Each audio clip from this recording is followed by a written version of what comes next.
Welcome to all of you. इस video में हम डिस्कस करेंगे इंग्लिश के पेपर के बारे में जो कि आपका 24 फरवरी को पेपर था। ठीक है, इस पेपर का जो कोड है वो है 316 AB तथा सब्जेक्ट कोड आप लोग जानते हैं इसका है 117। ठीक है, तो अगर आप चैनल पर नए जल्दी चैनल को सब्सक्राइब कर लीजिए और अगर आप लोगों ने अभी तक वीडियो को लाइक नहीं किया तो वीडियो को लाइक कर दीजिए। तो चलिए शुरू करते हैं। सबसे पहले देखिए, हमारे पेपर को हल करने के लिए 3 घंटे 15 मिनट मिले थे, तो आपको सभी को पता है। और इसके पहले हमने वीडियो बनाया था, उसमें बताया था आपको कैसे कैसे पेपर में आएगा और आपको नहीं आता हो तब भी आप कैसे 80 नंबर ला सकते हैं। पूरा सेम उसी तरीके से पेपर आया, जो हमने बताए थे पूरा उसी तरीके से आया है। ठीक है, तो चलिए शुरू करते हैं। देखिए, सबसे पहले सेक्शन ए हमारा था। सेक्शन ए हमने बताया था क्या था। सबसे पहले रीडिंग पोर्शन यानी कि अनसीन पैसेज इसमें दिया था। एक पैसेज दिया था जो कि 15 नंबर का था। इस पैसेज को पढ़ना था, उसका इसके आंसर देने थे। तो देखिए इसमें क्वेश्चन आ गए थे ये 3-3 नंबर के। ठीक, 4 क्वेश्चन थे, 3-3 नंबर के थे। ठीक, तो देखिए सबसे पहला क्वेश्चन हमारा था what should be aim of the education. अब मान लीजिए हम पैसेज नहीं पढ़ना जानते तो ये लाइन हमने बताया था यहाँ पर ढूंढ लेना। तो what should be aim of the education, देखिए यहाँ पर दिया होगा। Some people think that aim of the education is merely give knowledge. These people want to student read book and do nothing else but add their knowledge. Otherwise, that knowledge alone in that is which is a man. Some people, ये पूरा इसमें ढूंढ लेते जिसमें line थी। ठीक है, तो इसमें देख लीजिए, इसमें आया था हमारा क्या दिया था question, what should be the aim of education. Aim क्या होना चाहिए, तो ये देखिए एम यहाँ पर दिया था, शुड बी एम। ये तो एम था, यहाँ शुड नहीं लगा था। यहाँ पर देखिए था as a matter of fact education should aim, तो यहाँ से आपको लिख देना था it should give men knowledge make them self reliant and able to serve others, ये लिख देना था। ठीक है, इसी प्रकार देखिए दूसरा क्वेश्चन हमारा आया था bread is more important than anything else, do you agree, if not why. Bread is more important anything else, देखिए ये हमारा क्वेश्चन दिया था। इसको भी अगर इसमें से पढ़ेंगे, ये लाइन इसमें ढूंढ लेंगे, उसका तो अपने हिसाब से इसको लिख देना था। उसके बाद what type man should be produced by education, ये भी इसमें से आप आसानी से कर सकते थे। ठीक है, उसका देखिए क्वेश्चन हमारा पूछा गया था इंडिपेंडेंस। इंडिपेंडेंस का मतलब क्या होता है, तो इंडिपेंडेंस का इसमें बताना था मीन्स। तो इंडिपेंडेंस मतलब फ्री होना, तो फ्री भी आप लिख सकते हैं या रिलायंस भी लिख सकते हैं, रिलायंस में भी लिख सकते हैं। ठीक, ये फ्रीडम। उसका था what world passage means I am. I am का मतलब क्या होता है, आई एम मतलब कोई उद्देश्य या गोल, डेस्टिनेशन। ठीक है, उसका था right the noun of the word believe. Believe का नाउन लिखना था, तो बिलीव का नाउन क्या हो जाता है, ये तो यहाँ पर वर्ब है, नाउन हो जाएगा इसका बिलीफ, BELIEF, ये हो गया इसका नाउन। ठीक है, उसका सेक्शन बी देखिए, यहाँ ये 15 नंबर का हमारा हो चुका है। सभी लोग इसमें 15 में से आराम से 13-14 नंबर ला सकते थे। ठीक, उसका देखिए सेक्शन बी हमारा था right an article of any one of the following topics in above 100 to 150 words. इसमें हमें लिखना था ऐसे या आर्टिकल। तो पहला ऐसे आया था the book which you like most, जिससे आप सबसे ज़्यादा पसंद करते उस बुक पर लिखना था। Importance of river in India, place of mother in society.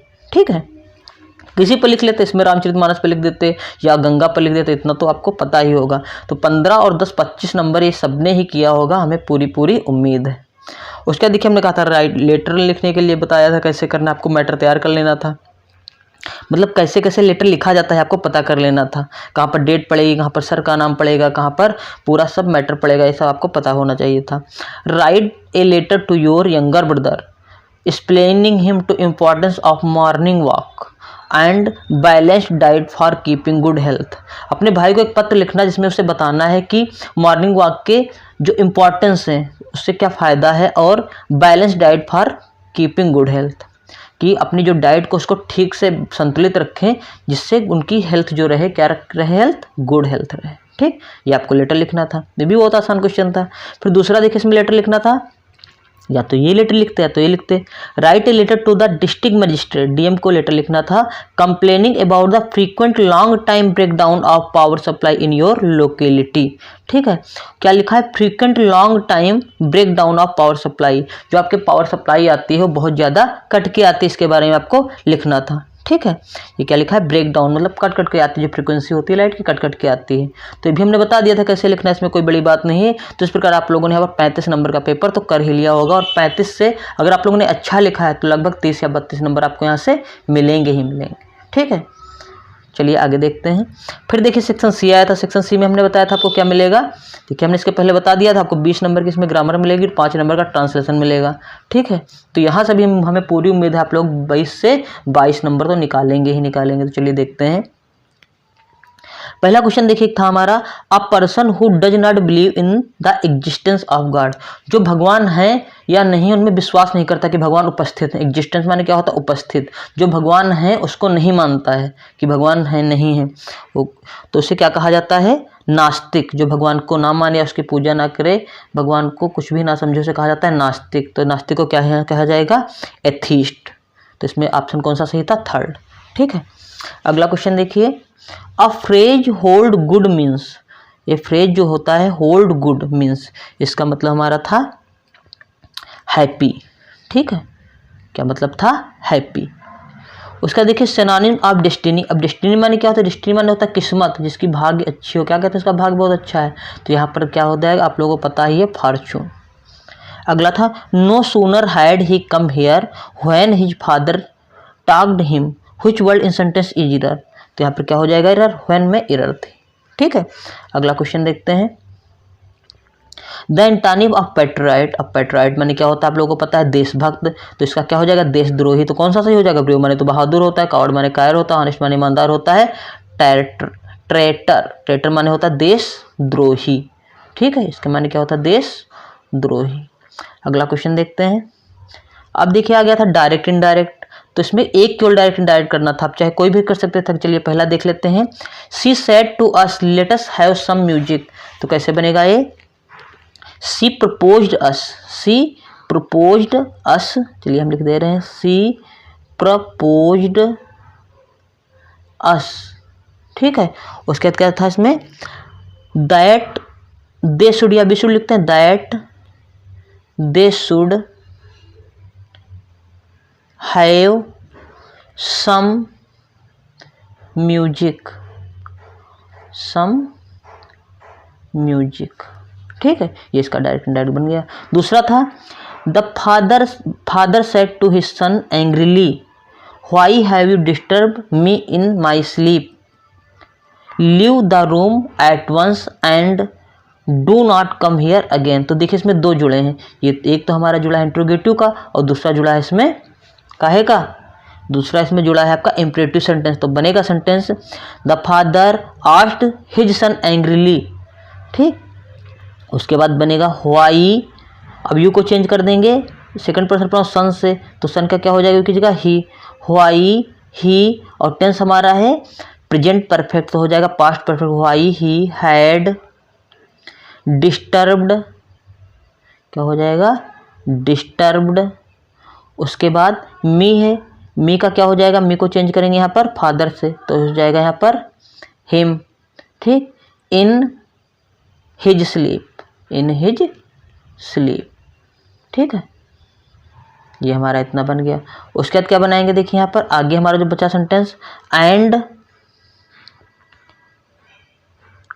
और उसको क्या कहा, leave the room, and order दिया या उसको डांटा, या तो प्रिटेंड लिख देंगे, FIRG प्रिटेंड, या लिख सकते हैं ordered, pretend him to leave the room, leave the room at once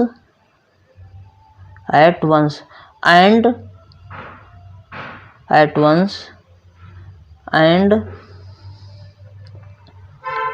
not to come here again, come here again. ये आपका बन गया दूसरा। ठीक है, अगला क्वेश्चन देखिए, combine any of the following as directed. इनको हमको मिलाकर लिखना था। ठीक, my mother keeps her ornaments in safe, this is safe, इसको कॉम्प्लेक्स में बनाना था, या a very healthy man came to me yesterday he was blind. तो यहाँ पर क्या लिख देंगे, ही हटा देंगे, इसको बना देंगे, ये वाला हम कर लेंगे, a very healthy man came to me yesterday was blind. ठीक है, अगला देखिए, अगला हमारा क्वेश्चन है, transform any of the following as directed. इसको एक्टिव वॉइस में बदलना था। ठीक है, ये पैसिव वॉइस में दिया, इसको एक्टिव वॉइस में बदलना था। तो क्या हो जाएगा यहाँ पर देखिए, सबसे पहले दे हमारा टेंस कौन सा बना है, ये टेंस हमारा है पास्ट इंडेफिनिट का, उसका पैसिव वॉइस दिया, एक्टिव में बनाएंगे तो हो जाएगा द प्रिंसिपल, उसके बाद appointed him as science teacher, ठीक है, ये इसका बन जाएगा एक्टिव वॉइस। अगला देखिए, इसको निगेटिव बनाना, she's too fat to run, ठीक, तो इसका बन जाएगा she's too fat that he could not run. उसका correct any of the following, सही करना था। He treated me as if he was king, India is confident to being Pakistan in cricket, इसको सही करके लिखना था। पर एज इफ है, ये एज इफ दोनों साथ में नहीं आएंगे। India is confident to beating, to के बाद थोरों की फर्स्ट फॉर्म नहीं आती, ठीक। उसके था यूज, अब हमें पता करना था ये कैनवास और कैरियर। कैनवास का क्या होता है, हमने आपको पिछले लेक्चर में बताया था। तो कैरियर क्या होता है, जो हम लोग का करियर होता है, यानी कि फ्यूचर में जो हम लोग करेंगे, ठीक। उसके बाद इस करियर माने क्या होता है, इस करियर माने किसी चीज़ को ले जाना, कैरी से बनता है करियर, ठीक है। इनको वाक्य प्रयोग कर लेते हैं आप, वाक्य प्रयोग ही तो करना था। उसका था कैनवास, कैनवास माने होता है प्रचार करना किसी चीज़ का, और इस कैनवास माने होता है चित्रफलक, ठीक है। उसके बाद स्टोरी आई थी 5 नंबर की, जैसा हमने बताया था 25 नंबर की ग्रामर होती है, इसमें 5 नंबर की स्टोरी आई थी। समय मनुष्य का सबसे बड़ा शत्रु है, इसका पालन ना करने वाला मनुष्य कभी सफल नहीं होता। बीता समय कभी लौट कर नहीं आता, कहा जाता है कि नदी की लहर और समय की गति किसी की प्रतीक्षा नहीं करती, इसीलिए समय के साथ चलना सदैव लाभदायक होता है। छात्रों के लिए तो समय का एक एक क्षण बहुत मूल्यवान है, उन्हें समयबद्ध ढंग से अपनी दिनचर्या बनानी चाहिए। समय का पालन करने वाला व्यक्ति जीवन में कभी असफल नहीं होता। ये आपको स्टोरी बनाना था, 5 नंबर यहाँ से मिलते। तो आई होप आप लोगों ने यहाँ से जो 25 नंबर की ग्रामर आई थी, यहाँ से पक्का 20 नंबर तो निकाल लेंगे, ठीक, इतना तो आप लोगों ने कर ही लिया होगा। अगला देखते हैं। अब सेक्शन डी, जैसा हमने बताया था, आपका आएगा लिटरेचर, और उसमें सबसे पहले हमने कहा था प्रोज में हमने कहा था लॉन्ग आंसर में क्या करना, पहले और दूसरे के लॉन्ग आंसर याद कर लेना, पहला दूसरे चैप्टर के फंस जाएंगे, देखिए फंस गया होगा। सबसे पहले शॉर्ट देखिए, हमारे शॉर्ट आंसर आए थे what happened when church clock struck 12, या तो ये करना था या तो दूसरा करना था। What do you inhabitant of Seemapuri do for their survival, दोनों में से करना था। अगला क्वेश्चन था how did Gandhi ji reach Champaran, ये देखिए हमने बताया था पिछले लेक्चर में, जब हमने बताया था कि इंग्लिश का पेपर इस तरीके से आएगा।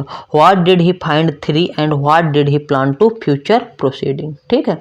अगला क्वेश्चन देखिए what thought were floating in the mind of Sophie while returning towards home from the meeting place, what did she feel on the way, दोनों में से एक करना था, ये 60 थे आपके। उसका देखिए हमारे आ गए थे लॉन्ग 80 नंबर के शब्दों में लिखना था। लॉन्ग क्या क्वेश्चन था देखिए, how was the civil disobedience on the first time in India, describe the struggle done by Gandhi ji, देखिए आ गया गांधी जी वाला, हमने बताया था आएगा। उसका देखिए what handicapped stay with Douglas for a long time, what did he do resolve it from the life, ठीक है। ये आप लॉन्ग आंसर भी इसमें से कर सकते थे, हमने कहा था पहला दूसरा पढ़ लेना, उसी से आएगा, उसी से आया है। उसका देखिए हमने कहा था जो पोएट्री उसकी लाइनें दी होंगी, उसमें क्वेश्चन दिए होंगे 6 नंबर के, ठीक है, और सेंट्रल आइडिया आएगी 4 नंबर की। तो ये लाइनें पढ़ना था। इसमें से सबसे पहले तो हमें पूछा गया था how was the poet mother compared, what did the poetess feel, what did the poetess do at the time of farewell, ठीक है। उसका देखिए आया था इसमें सेंट्रल आइडिया, हमने कहा था सेंट्रल आइडिया शुरू के पहला और दूसरे चैप्टर का याद कर लीजिए। फंसा देखिए माई मदर डिसीज, याद आ गया। Keeping quite a thing of beauty, पूरे फंस गए सारे। अगला देखिए फिर आया था हमारा क्या, सप्लीमेंट्री जैसा आप लोग जानते हैं, हमने उसमें भी बताया था। पहले लॉन्ग आंसर के लिए क्या करिए, पहले दूसरे के चैप्टर याद के लिए, देखिए वही आ गया है। सबसे पहले शॉर्ट देखते हैं क्या है, who was the wizard, what was his role in the story, what was the role of the astrologer in the story of the tiger kill, दोनों में से करना था। उसका देखिए अगला था who was the pale face women, what was she doing. उसका था why was the small bell trapped and what did they do then, ठीक है, दोनों में से करना था। और लिखिए लॉन्ग की बात करें अगर जो, तो लॉन्ग देखिए डिस्क्राइब द थर्ड लेवल पर Charlie, what did he do to make sure that he was in 1894? Why did he want to buy ticket? अगला था what was the vow of Maharaja, how did he fulfill it and what danger did he face? ठीक है, इस प्रकार आप लोग आसानी से इस पेपर में 80+ मार्क ला सकते हैं। कोई भी पेपर में ऐसी चीज़ नहीं है जो आप ना कर सकते थे। ठीक है, अब चलिए काउंट कर लेते हैं नंबर। देखिए शुरू से जो अनसीन पैसेज था ये हमारा 35 नंबर का आया था, अनसीन पैसेज, लेटर और आर्टिकल। तो मान लीजिए 35 में से आप आसानी से 30 नंबर तो निकाल लेंगे। ठीक है, ये रीडिंग पोर्शन हो गया। उसके बाद ग्रामर आपकी 25 नंबर आई थी, 25 में से मान चलिए 20। ठीक है, तो 20 हमारे उधर हो गए और 30 इधर कितने नंबर हो चुके हैं, 50। और 40 नंबर की आपकी आई थी लिटरेचर, तो जानते हैं लिटरेचर 40 नंबर की आई थी, तो ये तो नंबर पक्के हो, तो इसमें कोई कटना होता नहीं है। तो 40 में से 35 यहाँ भी रख लीजिए, तो आपके 30 उधर हो गए थे और 20 इधर हो गए, और इधर कितने हो गए आपके 35 मान लीजिए। इतने नंबर के आप हकदार हैं अगर आप लोगों ने ज़रा सी भी मेहनत की है। 85 आपके मार्क्स आएंगे। ठीक है, तो जल्दी से कमेंट कर हमें बताइए कि आपके मार्क्स कितने आ रहे हैं। अगर आपके मार्क्स 90 के आसपास आ रहे हैं तो बहुत ही अच्छी बात है, आपके लिए बेस्ट ऑफ लक। आगे भी पेपर आपके ऐसे ही हों। और वीडियो अच्छा लगा तो वीडियो को लाइक कर लीजिए, चैनल पर नए तो चैनल को सब्सक्राइब कर लीजिए। वीडियो देखने के लिए बहुत बहुत धन्यवाद। Thank you very much.